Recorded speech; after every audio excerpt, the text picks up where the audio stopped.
네, 제가 한 가지 질문을 조금 들어보려고 하는데요.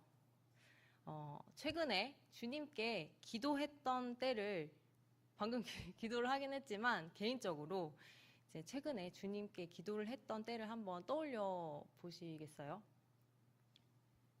그때 가장 간절하게 기도했던 기도 제목이 무엇이었는지 한번 떠올려 보시기 바랍니다. 다 떠올리셨나요? 그렇다면은 그 기도를 간절하게 하던 그 이유는 무엇이었을까요?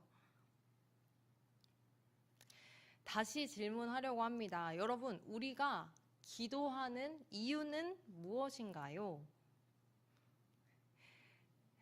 네, 이것은 주님께서 제게 던지셨던 그 질문이었습니다. 상아야, 너는 지금 왜 기도하고 있니? 그런데 그때 당시에 제가 이 질문을 듣고 말문이 막혔습니다. 왜냐하면은 사역을 하면서 어느샌가 많은 부분 제가 기도를 수단처럼 사용하고 있다는 것을 깨달았기 때문입니다. 하나님께서 그거를 말씀을 해주시더라고요. 제가 하는 기도가 물론 사역을 위해서 하는 기도기도 하고 하나님 나라를 위해서 하는 기도기도 하기 때문에 기도이기 때문에 내용은 뭔가 괜찮은 것 같아요. 주님, 저희 유치부서를 향한 주님의 뜻이 무엇인가요? 우리가 이런 행사를 하는데 이런 기도 제목으로 주님께 기도합니다. 주님, 제가 말씀을 묵상할 때 영을 열어주셔서 주님의 말씀이 쏙쏙쏙 잘 들어오고 잘 이해가 되게 해주세요.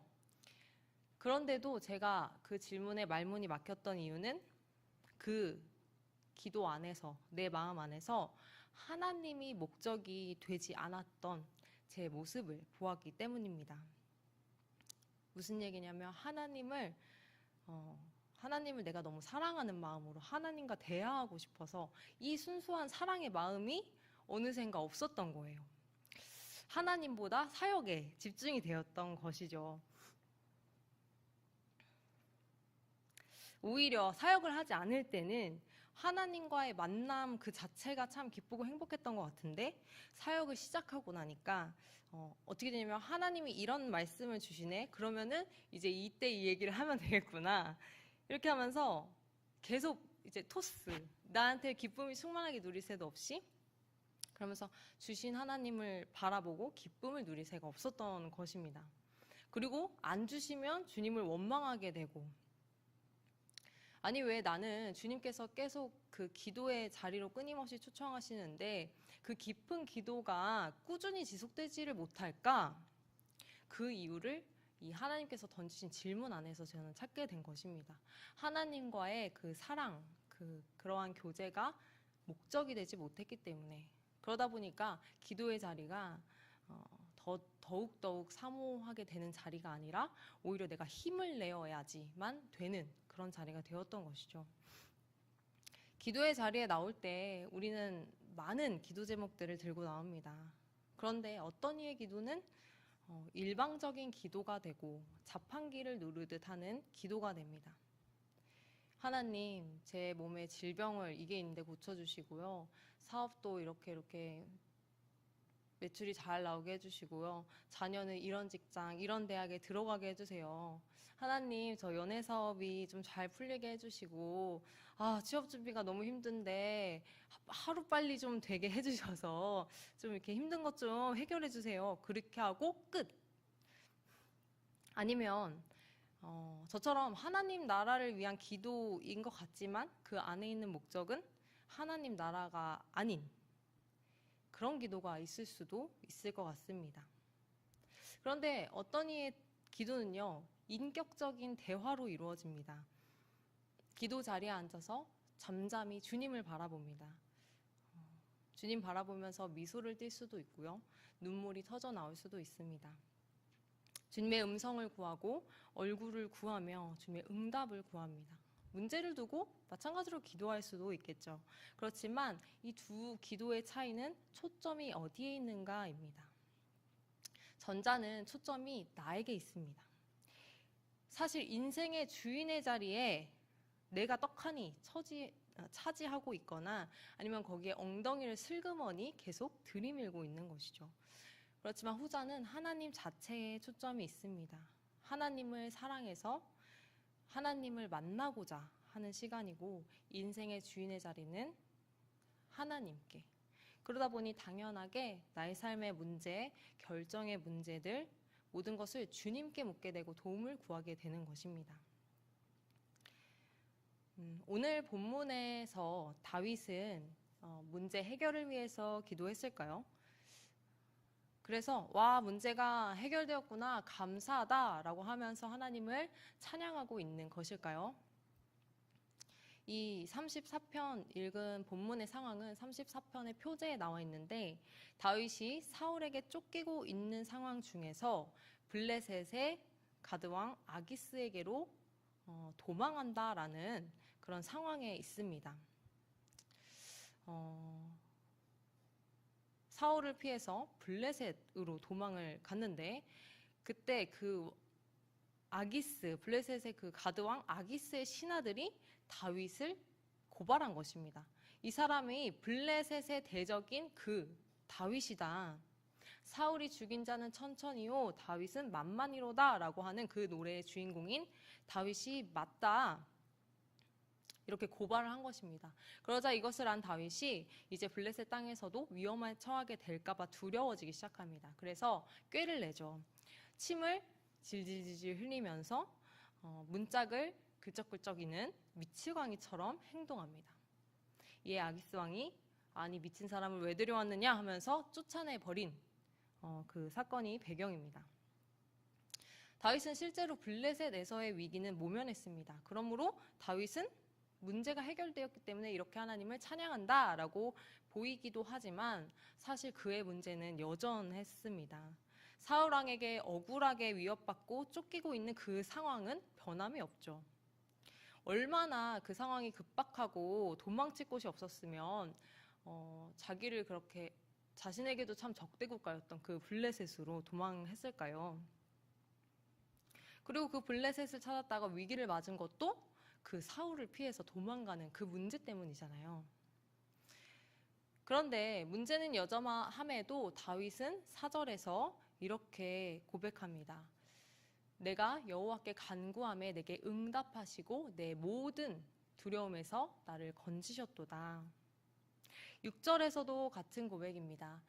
이 공고한 자가 부르짖음에 여호와께서 들으시고 그의 모든 환난에서 구원하셨도다. 모든 재난과 환난에서 나를 구원하셨다라는 믿음의 고백을 하고 있습니다. 다른 시편에서도 마찬가지입니다. 34편뿐 아니라 참 비슷한 고백들이 많은데 13편도 한번 볼까요? 1절 말씀 함께 읽어보도록 하겠습니다. 시작.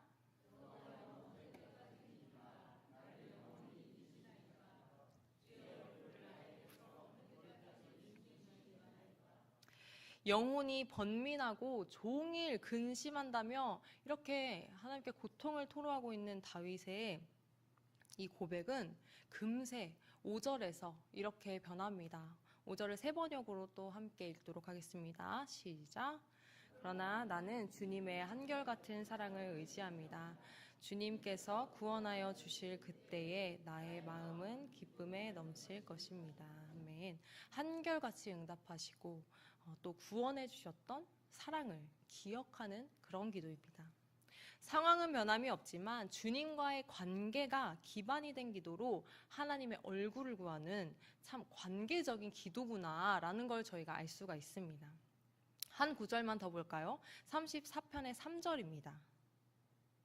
여호와 내 하나님이여 나를 생각하사 응답하시고 나의 눈을 밝히소서. 두렵건대 내가 사망의 잠을 잘까 하오며. 주님께서 응답하신다면 죽어가는 나의 마음이 살아나고 괴로움이 역전되고 저의 눈이 밝혀질 것입니다. 주님을 만남으로써 죽어가던 눈이 뜨이고 괴로움이 역전되고 마음은 기뻐 뛰게 될 것이라는 확신이 담긴 고백입니다. 왜냐하면 이미 주님과 그러한 좋은 관계성이 쌓여있고 그런 경험들이 있기 때문입니다. 다윗의 고백들을 봤을 때 공통적으로 주님께서 응답해 주셨을 때 다윗에게는 그 자신에게 있는 모든 두려움이 눈 녹듯이 사르르 사라져버리는 완전한 역전을 경험하게 되었다라는 것을 알 수 있습니다. 이처럼 다윗의 이러한 고백처럼 주님께서 원하시는 기도는 함께 읽어볼까요? 시작! 주님께 초점이 있는 기도입니다. 기도의 초점이 나나 문제에 있어서 하나님께 나아가지만 일방적으로 쏟아놓게 되는 기도가 아니라 나의 초점이 하나님 자체에 있어서 양방향이고 관계 지향적인 그러한 기도를 주님께서 원하시는 기도다라는 것입니다.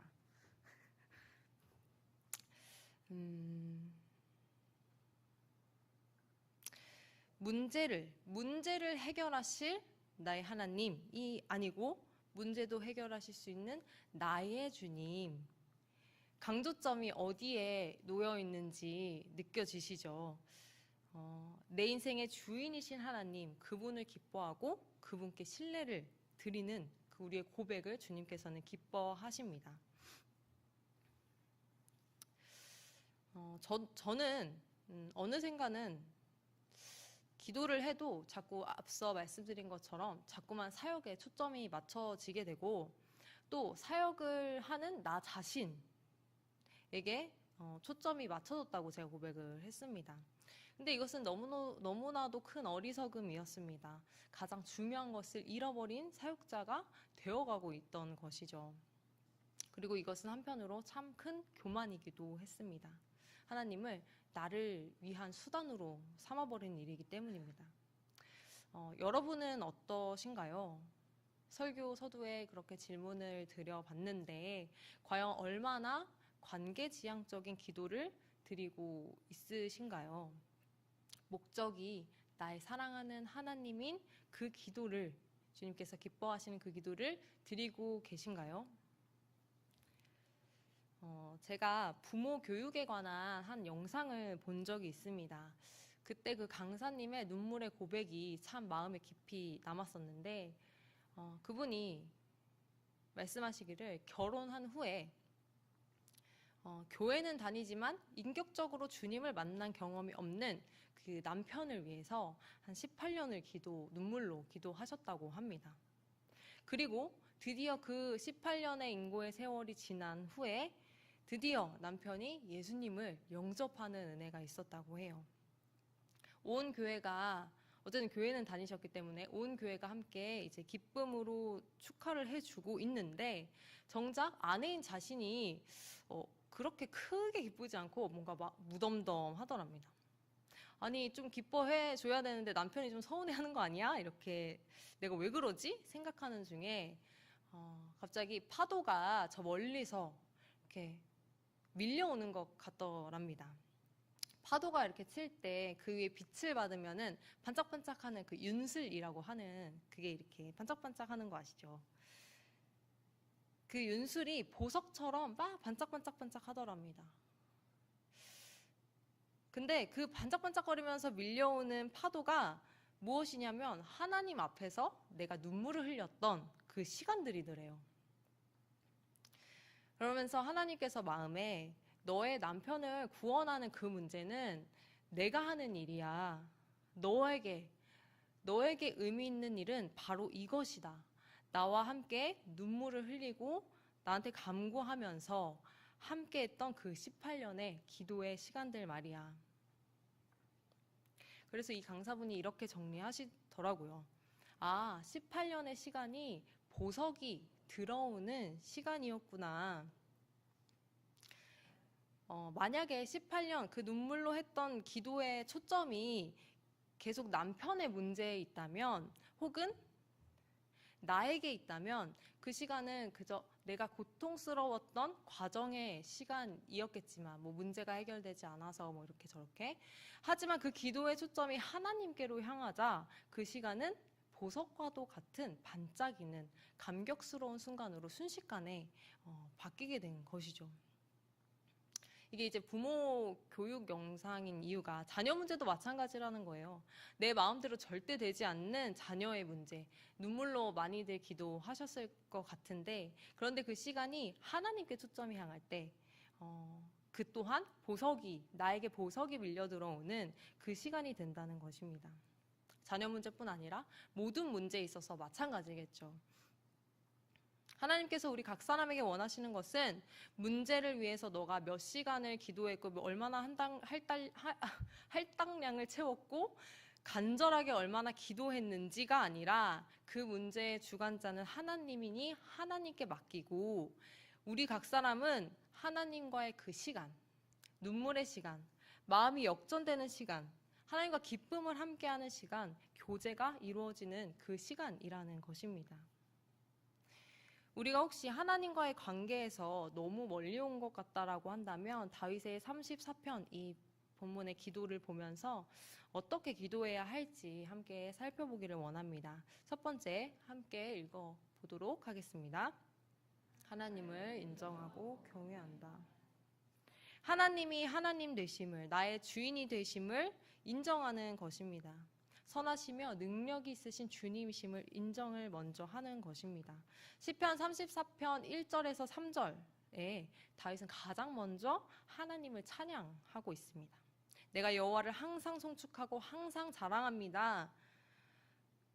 자신의 상황과 나의 당장의 감정과는 상관이 없이, 사실은 다윗이 얼마나 자괴감도 들겠어요. 자기가 그 원수 블레셋 왕 앞에서 그렇게 침을 흘리면서 미치광이인 척을 했는데, 겨우겨우 목숨을 부지하고 나왔는데, 그런데 그런 것과 상관없어요. 하나님은 하나님이시기 때문에 그 주님을 찬양하는 것이죠.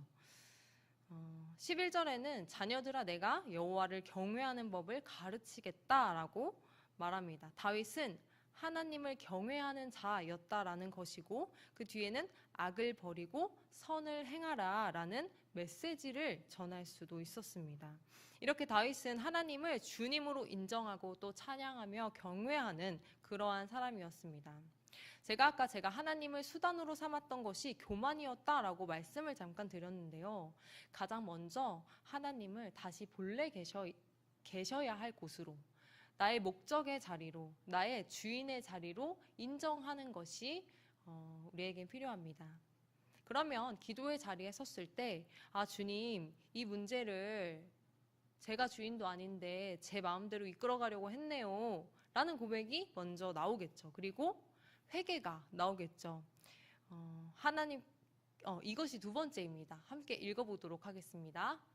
하나님께 통회하며 회개한다. 주님, 죄송해요. 제가 주인의 자리에 서 있었습니다. 용서해 주세요. 라고 회개하는 것이 두 번째입니다. 18절 말씀을 우리말 성경으로 함께 읽도록 하겠습니다. 시작.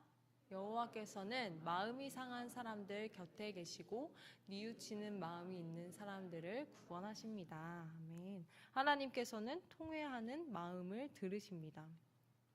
다니엘이 포로 생활 중에도 기도를 끝까지 놓지 않는 그 기도의 사람이었다는 것을 아시죠?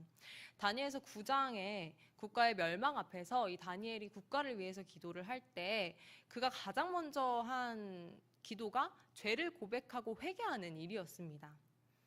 20절 말씀 띄워주시겠어요? 내가 이같이 말하여 기도하며 내 죄와 내 백성 이스라엘의 죄를 자복하고 내 하나님의 거룩한 산을 위하여 내 하나님 여호와 앞에 간구할 때, 그렇게 회개하며 기도할 때 가브리엘 천사가 다니엘에게 나타납니다. 22절 말씀 내게 가르치며 내게 말하여 이르되 다니엘아 내가 이제 내게 지혜와 총명을 주려고 왔느니라. 함께 읽어볼까요? 곧 내가 기도를 시작할 즈음에 명령이 내렸으므로 이제 내게 알리러 왔느니라. 너는 크게 은총을 입은 자라. 그런즉 너는 이 일을 생각하고 그 환상을 깨달을지니라. 아멘. 먼저 통회하고 회개하니 기도를 시작하자마자 하나님께서 다니엘의 기도를 들으시고 다니엘에게 이스라엘에 대한 환상을 보여주시기 위해 천사를 바로 보내셨다는 것입니다. 주님은 죄에서 돌이켜서 주님께로 향하는 그 마음을 참으로 기뻐하십니다. 내가 인생의 주인인 삶, 내가 목적이 된 기도에서 다시 하나님이 주인 되신 그 삶, 하나님 자체가 목적이 된 기도로 돌이키기를 기다리고 계십니다. 주님, 잘못했습니다. 제가 주님께로 돌이키겠습니다. 라고 통회하는 그 심정을 귀 기울여서 듣고 계십니다. 이렇게 주님을 인정하고 또 회개한 영혼에게 하나님께서는 구원의 축복을 또한 내리십니다. 17절 말씀에서는 의인이 부르짖음에 여호와께서 들으시고 그들의 모든 환난에서 건지셨도다 말씀하셨습니다. 그리고 5절에서는 함께 읽어볼까요? 우리말 성경으로 시작. 주를 바라보는 사람들은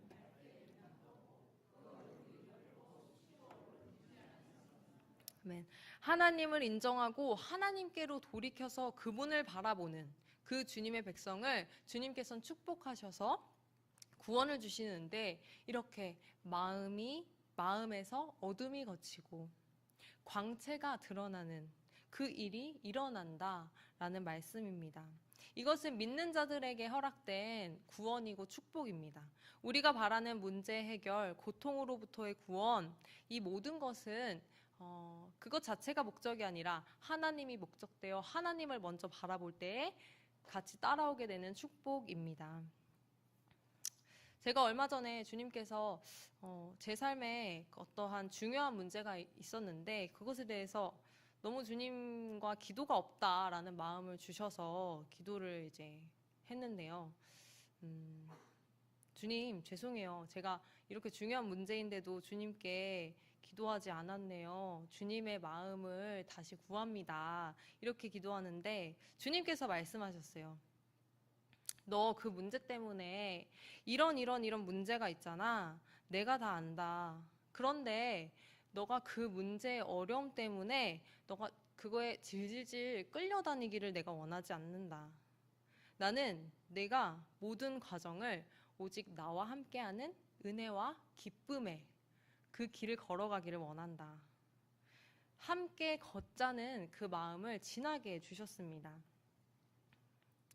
그리고 그 기도 중에 주신 그 하나님의 이 구원의 은혜는 5절 말씀처럼 제 마음의 어둠을 거두고 밝은 광채가 빛나게 만들었습니다. 이것이 주님을 찾고 주님을 인정하고 또 회개하며 돌이키는 자에게 주시는 주님의 구원이 아닐까 싶습니다. 생각하면 할수록 그것은 참 큰 은혜입니다. 나는 나의 참 좋으신 그 아버지, 나의 사랑하는 분께 나아가고 찾았을 뿐인데 아버지께서는 이렇게 얼굴을 비춰주시고 나의 모든 문제도 다 선하게 해결까지 해주신다니 그게 얼마나 큰 은혜인지 모릅니다.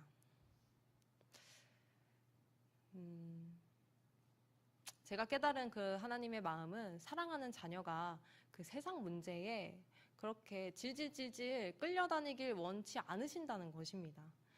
문제가 우리를 덮어버리는 것을 보고 싶어 하지 않으십니다. 하나님 앞에 나올 때 나는 컨트롤할 수 없는 문제가 하나님의 손 위에 올라가 있음을 보게 됩니다. 이러한 구원의 은혜가 우리 모두에게 매 순간순간 임하기를 소망합니다. 혹시 여전히 나의 문제 앞에서 하나님께로 가져가기가 어렵고 회피하고 싶은 마음이 있을 수도 있습니다.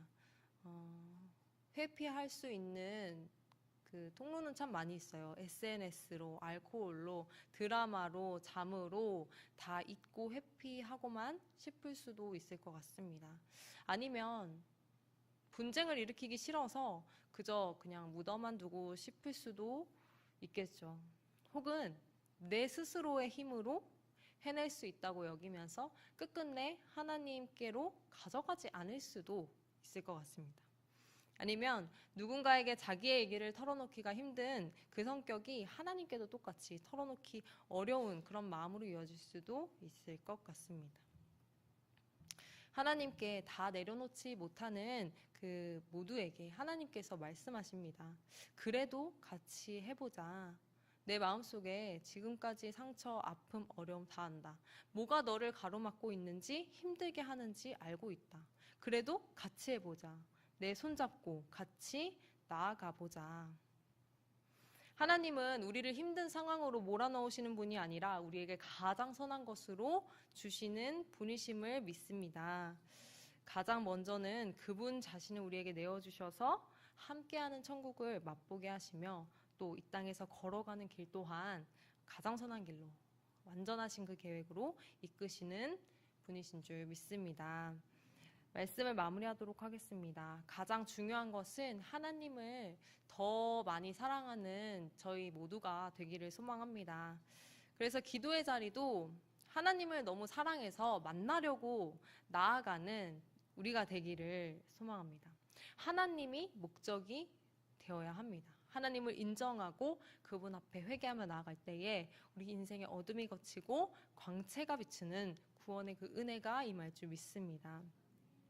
우리를 향한 기쁜 뜻을 품고 계시는 주님의 그 놀라우신 음성을 끊임없이 듣고 마음의 어둠이 걷히는 경험이 쌓이고 또 쌓이는 우리 되기를, 그렇게 더 주님과 관계가 깊어지고 사랑하게 되는 사랑의 선순환이 우리 안에 일어나기를 간절히 소망합니다. 함께 기도하겠습니다.